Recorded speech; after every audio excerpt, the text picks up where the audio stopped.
Ouch! Help me! I could only moan softly, protecting my aching back and legs. The moment I returned to my apartment and entered the parking lot, the car that had been stopped in front of me suddenly sped towards me. There was no time to avoid it. The car hit me, and a dull thud echoed through the parking lot. I fell hard on the asphalt, hitting my back and buttocks, enduring the pain until I could no longer bear the pain in my thigh. It seemed I had cut my thigh on the asphalt when I fell, as blood steadily seeped out. As the shocking sight threatened to make me lose consciousness, I heard the sound of the car door opening. It was my husband, Charles, coming from the passenger side. Charles. Even as I called out to Charles with a trembling voice, our eyes did not meet. Charles, who had approached the front of the car, only had eyes for the front bumper that had hit me. Despite my calls, Charles meticulously inspected the car without responding. Finally, he stood up, approached the driver's seat with a gentle smile, and spoke. "The car's not damaged. Are you okay, Mom? That must have been scary." It seemed he was more concerned about his mom, Deborah, who was pale in the driver's seat, than about me, bleeding in front of him. A surge of anger rose from the pit of my stomach, and then, "My name is Melissa. I'm a 25-year-old office worker. I moved from a remote island in Hawaii to a university in Washington State and got a job at a company near the university. I started dating Charles, a salesman who visited our company, and we got married just 1 month ago. Even if you continues to work, what should we do about where to live? I've been thinking maybe we could start building a house from now." "It's not necessary to decide now. Let's rent an apartment first, then look for land and discuss what kind of house to build. But I do want to live in a house someday, so let's start saving for it." We were happy just talking about the future. Charles was an only child. His family consisted of just Deborah. A few years ago, his father, Daniel, passed away, leaving him and his mother living together. As we were about to get married, we were looking at various apartments. But then, Deborah suggested we live with her. I was hesitant about living with her right after getting married, but he immediately conveyed to her that we would not be living together. Instead, he said he was scared to leave her alone and wanted to rent a house near the in-laws' house. Thinking it was better than living together, I agreed. We rented an apartment within walking distance of the in-laws' house. "Melissa, thank you so much. I'm glad to have you two nearby." After Daniel passed away, it was just Charles and me living together. I would have been scared if he left, too. "Thank you, really." "Thank you as well. I'm glad you're nearby. And this dinner is delicious." "Thank you." "Don't mention it, dear. Food tastes better when there's more of it, so don't worry about it." Since we were within walking distance, Deborah frequently checked in on us. Knowing that we were a dual-income couple with overlapping busy periods, she would bring over homemade meals once a week. Honestly, with both of us coming home late during busy periods, it was a relief to have her dinners. She was kind and a good person, and I was happy to have found such a wonderful partner. My mom has been talking about Charles and Deborah since the family meeting. They are nice people. She was very happy to see them.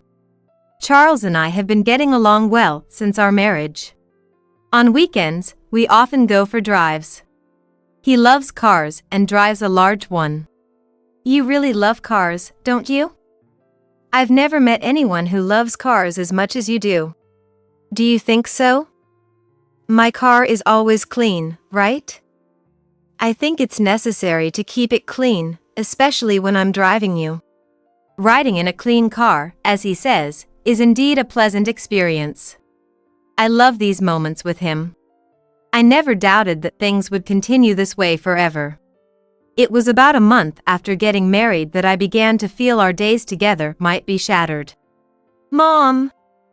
I'm not a child, stop it! I can eat by myself, I'm fine. But, look, if you hurt your hand, it wouldn't be good. You work with computers, so it's not okay. Even so, Melissa is here too. It's fine. We always eat like this, right? I'll do it for you. That day, Deborah came to our house with crab. She meticulously peeled the crab meat and handed it to him. I watched this scene from the kitchen, puzzled. He is the same age as me. There's no reason he can't eat crab by himself, and using a computer isn't a critical issue for him since his job is mostly outside sales. In fact, when we ate crab together, he peeled and ate it himself without any problem or injury. Charles, this one has a lot of meat. Here, open your mouth. It's okay. I can eat by myself. It's fine, it's fine. She cuddled up next to him, feeding him the crab. Honestly, I thought one didn't need to be that close to eat. From that day on, I started to notice how unusually close they were. And once I felt that, everything began to bother me. I'm going to take Mom to her class today. What? But we had plans to go to the movies this evening, remember? I even bought the tickets. I'm sorry. We can see the movie when it comes out on DVD or something. Since we've already bought the tickets, why don't you go see it by yourself today? Maybe it's not exactly being a mama's boy, but for some reason, he always seems to do whatever Deborah says. Not long ago, she suddenly wanted pizza in the evening. We had planned to go out for steak that day. We were all ready to leave when she called. I thought maybe the three of us would go for pizza, but he left me with, "Sorry, go have steak by yourself," and went to pick up Deborah. When I talked to him about it after he returned, he just said he'd be more careful next time. But nothing changed with him. Whenever my plans with Deborah overlapped, he would prioritize her for some reason. And she naturally accepted this. Furthermore, she seemed to try to stay as long as possible near him. Apparently, at his request, Deborah started bringing dinner over more often, and their dinners together became more frequent. It became a routine once or twice a week. No matter how much I protested that it would be too much for Deborah, she insisted. It's fine because we live close. Without showing any sign of stopping. Moreover, on weekends, she would invite us for tea time or meals at the in-laws' house. Naturally, our time as a couple decreased, and I couldn't find time for household chores I wanted to do over the weekend. If I said I wanted him to go alone, her strong wish would lead to me being invited as well. Whether she came to our house or we were called to the in-laws' house, the message was the same. Deborah began to make snide remarks about my inability to do household chores. Melissa, I understand you're a dual-income couple, but you should at least make dinner properly. Relying on frozen food is a failure as a wife. I'm sorry, when I come home late, he prefers to buy his favorite frozen food. What is that? Not only do you not cook properly, but you're making your husband do the grocery shopping for dinner? I can't believe it. Do you know how busy Charles is? As his wife, you should at least consider the family's nutrition and make meals. She was shocked at my words. Then she crossed her arms and looked up at us, starting to speak in a strong tone. Basically, I'm the one who makes most of your dinners. I started doing it once a week because I knew you were busy, but then it became 2 or 3 times a week. And on weekends, you eat at our house, so there's hardly any chance for you to make dinner. Everyone's busy, so using that as an excuse just won't do. I couldn't hide my sigh at her words. Whose fault does she think it is that I even have less time to make dinner? It's Deborah who keeps bringing meals we didn't ask for, insisting on it despite our refusals. When I'm about to retort, Charles steps in front of me and glared at me. That's right, Melissa. Mom's cooking is delicious, but but you can't just rely on that. Having her bring food over puts too much burden on her. And relying on frozen food all the time isn't healthy. From now on, try to make something yourself, even if it's just a little. Well said, Charles. You need to properly train your wife. After all. But Charles, it's not like I hate cooking, you know? I know. I love Mom's home cooking the best. And then, they create a world just for the two of them. They don't notice me standing there, not saying anything, watching them with cold eyes. Melissa is a young girl, so it's understandable. Even if she had the time, I wouldn't expect her to be able to make delicious meals. She probably can only make menus that are too salty and not nutritious. That's right. She likes steak, so she often makes meat dishes. Plus, she is a bit naive about the world. Meat isn't everything. You need to think about vegetables and get a balanced intake. She can't think about nutrition yet. She doesn't have the experience as a wife like Mom does. He joins Deborah in mocking me. What an insult, it's ridiculous to even argue back. I wish they would just leave, but if I stay silent, she is not very friendly. Then again, they both make fun of me. If I ignore that too, eventually, Deborah, satisfied, goes back to her house. As soon as she leaves, Charles starts playing games on his mobile phone, and I confront him. Hey, what do you want? Making her bring over food we didn't ask for, then getting mad at me for not cooking. It's because she always brings so much that I can't cook. And both of you nag about cooking and cleaning, but don't you realize that because she comes over so often, I don't even have time for that? If you want me to do it, then don't invite her over. If you prefer her, why don't you just go back to your parents' house by yourself? He looks at me and laughs dismissively. What, are you jealous? Our family has always been close, and that's well regarded by our neighbors. Besides, you could learn and improve your skills if you got taught by Mom. Instead of saying cold things like, don't invite her over, why don't you get her to teach you? What? I'm at a loss for words at his irrelevant response. He doesn't seem to expect a reply from me, as his attention returns to his mobile game. I feel a heavy sense of despair. He is no longer the man I once loved. After a while, I start to argue back against her, ready to be disliked by her. But she keeps coming over. I'm teaching you. And she keeps coming to us again. Finally, unable to stand it any longer, I refuse to let her into the house and clearly tell her it's a nuisance. She looks dumbfounded but then shouts back in anger. When I push her out and close the door, Charles comes home and joins her in storming into the living room to yell. And that seemed to be the last straw. She starts interfering in my job too. Melissa, can't you cut back on work a bit? The house isn't tidy on weekdays. You need to keep it cleaner, don't you? Today is Charles's day to clean up. So please tell him that. What are you thinking? Making your husband, who works outside, do house chores. I work outside too. Since we both work outside, we both do the chores. She might understand being a dual-income couple, but she strongly believes housework is the wife's duty. So, she thinks I'm pushing all the chores onto him. She sighed deeply, as if exasperated. Melissa, there's a difference in income between Charles and you. Isn't it normal for the one with the lesser income, in this case, Melissa, to take on more household chores? If you can't do that, you should consider becoming a housewife. Unfortunately, our incomes are almost the same.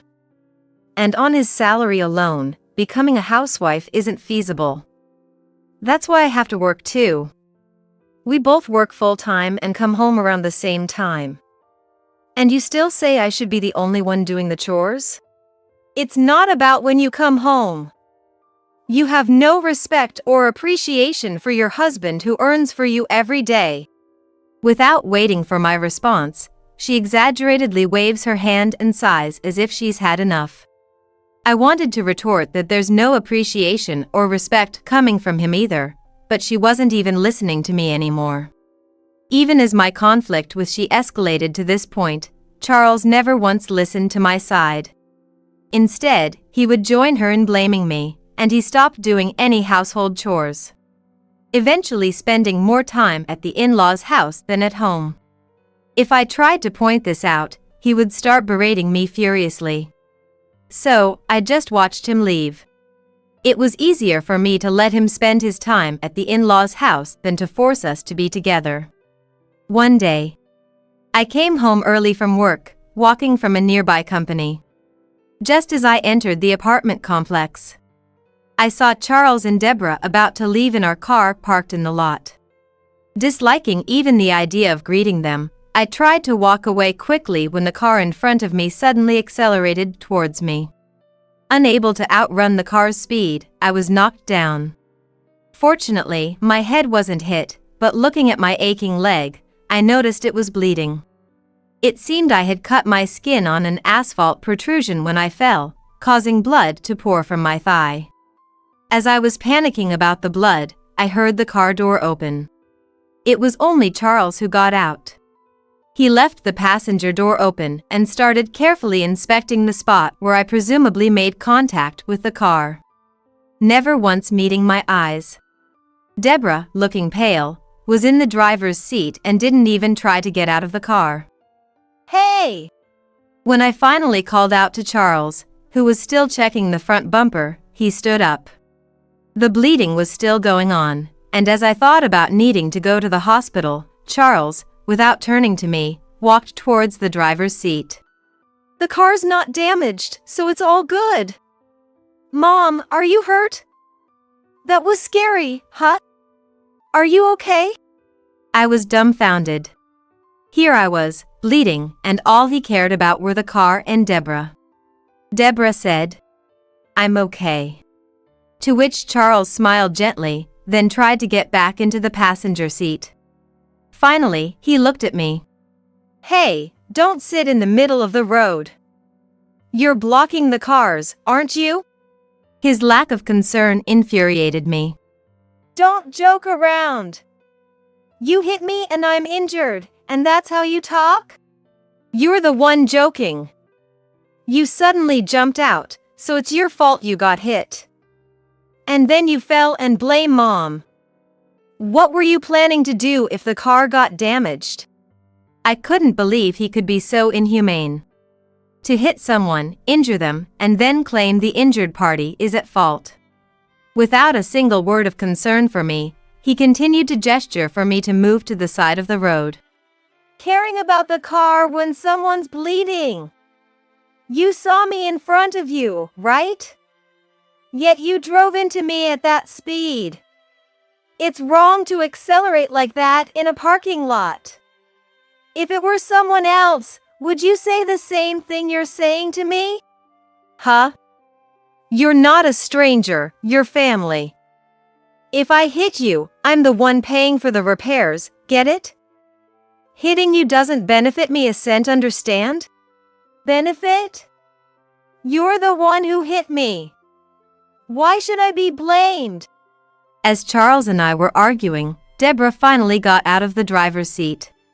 She approached me, standing intimidatingly tall, and looked down on me. "Melissa, do you have any idea how much his car costs? To think you can say such things after running into it yourself. Apologizing first is the common sense thing to do." I was so astounded I couldn't speak. It was a clear example of being speechless. Despite the car accelerating because she pressed the gas, she seemed to believe I was the one who ran into it. "Why are you still sitting there playing the victim? This happened because you weren't walking on the side. As he said, it's your fault." "That's right. It's Melissa's fault. Just go home and take care of the house. That's all you can do right now." I was left speechless by their words. They insisted that I had run into the car at a tremendous speed. Their absurd claim made my head spin. Annoyed with me for not moving, he roughly pushed me to the side of the road. Ignoring my groans of pain, he drove off. Immediately after, someone rushed to my side. Are you okay? I've called the police. I'll get my car, let's go to the hospital. The person who offered help was a colleague living in the same apartment complex. I realized she was off today and thought about borrowing a towel or something because my blood might stain her car, and then I felt dizzy again. It turned out I had lost too much blood. I realized this after receiving treatment in the hospital and explaining the situation to the doctors. I was told I would need to stay in the hospital for a few days. But I hadn't prepared for this. Even if I had to ask someone from home, I wasn't sure if he would be there. Even if he was, I didn't want to rely on him. Fortunately, there was a store inside the hospital, so I asked a nurse to prepare what I needed. After informing my workplace and thanking the colleague who brought me, my phone started vibrating. It was a call from Charles. I had no intention of answering, but because I had just been on the phone with my colleague, I accidentally tapped to answer, and his voice came through. Finally answered. Do you realize how much trouble you've caused Mom, and yet you ignore calls from your family? What? Who are you? My family doesn't include a hit-and-run driver. I retorted strongly to his words. What? Don't you start treating Mom like she committed a hit-and-run. The whole neighborhood is buzzing with rumors that she did it. The police might come too. You reported it, didn't you? Just tell the police and Mom it was a misunderstanding. It was a hit-and-run since you drove away after hitting me. And I didn't report it. He raised his voice in frustration when I told him it was my colleague who took me to the hospital. Well, just tell the police it was your fault, and it'll all be cleared up. Come on, hurry up. I have to be hospitalized, so that's impossible. Besides, you were in the passenger seat, right? Do you really think I ran into the car and fell? He fell silent for a moment after my retort about playing the victim. But then he spoke to me as if scolding a child. Look, Melissa. If it turns out Mom made a driving mistake and hit you, what do you think will happen? Mom might become too scared to drive again. Wouldn't that be pitiful? That doesn't make sense. Someone who drives that dangerously shouldn't be driving at all. Why would you say that? Just tell the police you weren't looking where you were going, and it'll all be settled. We're supposed to help each other out in times of need. With a sigh that seemed almost audible over the phone, I took a deep breath. It seems your idea of family and mine are different. I'll send the divorce papers once I'm discharged. I'll be questioned by the police too, so I'm hanging up now. What? How does a problem between Mom and you lead to a divorce between us? With that, I hung up the phone. I took several deep breaths to calm my rising edge, and started planning my return to my parents' house while scheduling my next steps. I couldn't get back to my parents' house without flying. Although it was a distant place to rely on, I had no choice but to do so. I had been preparing for a divorce already, so packing my belongings wouldn't be a problem. I handed my house keys to my mom, who came to the hospital, and she agreed to collect my packed belongings during the weekdays. Then the police came for questioning. After the report, the apartment management company was contacted, and it seems the parking lot surveillance camera captured the moment I was hit. Knowing there was evidence, I was relieved to hear this could lead to Shia's arrest. By the time I was discharged from the hospital, Deborah had been arrested by the police. Apparently, when the police went to the in-laws' house to inquire, she attempted to flee by pushing an officer but was quickly apprehended. She was deemed a flight risk and immediately placed into a patrol car. As for me, I didn't return home but went straight to my parents' house with the luggage my mom had packed for me. Though I had to quit my job, I felt relieved to start fresh and look for new employment. The warm send-off I received when I visited my company to say goodbye and apologize might also be a reason for my positive outlook. A few days later, when I initiated a divorce through a lawyer, he categorically refused. Moreover, he showed up at my parents' house. My parents managed to block him at the entrance. Despite his repeated claims of misunderstanding, the evidence was clear, and there was no way Deborah's crime could be undone. My dad, furious at his incessant chants of family, slammed the door shut. This idiot! Never call our daughter your family again. Just go away! Despite this, he could still be seen from the window, trying to pry the door open. Suddenly, he turned around to find intimidating-looking locals, known for their imposing presence, staring him down. Seeing them approach, he jumped and ran off, likely trembling at the airport waiting for the next flight by now. Afterward, we were successfully divorced. It turns out not only Deborah, who was driving, but also Charles, who was in the car, were under investigation for hit and run. Unlike Deborah, who fled and was detained, he cooperated with the investigation and was allowed to remain at home, avoiding custody.